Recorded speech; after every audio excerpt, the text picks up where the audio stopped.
През лятото обичам да хапвам супа от краставици по стара турборецепта. За целта са ни необходими следните продукти. Отваряте кофишка кисело млеко. Разбърквате го хубаво.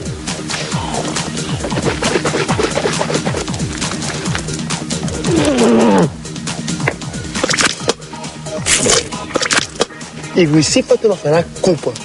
След като е готово киселото мляко, за мъничките парченца идва време на хрупкавата краставичка. Нея нареждате на ситни парченца. Така, хрупкавата краставичка е готова. След това идва ред на мъничко една капка солеч, малко олио. Малко олио. Олиото не може да се отвори. Случват се такива работи.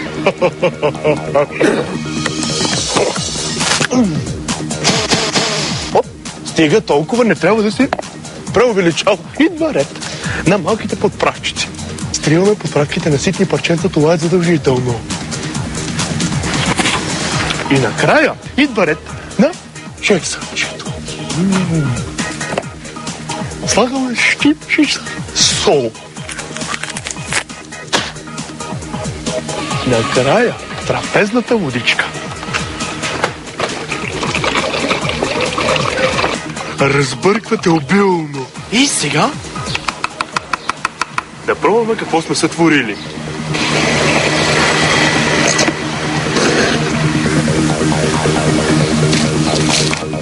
Липсвало малко сол. След като не ми се получи таратора, сега смятам да пребия всички продукти.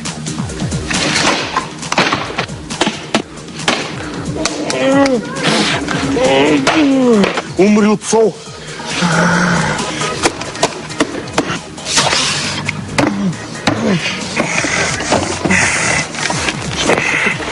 Нема да дишаш. Нема да дишаш.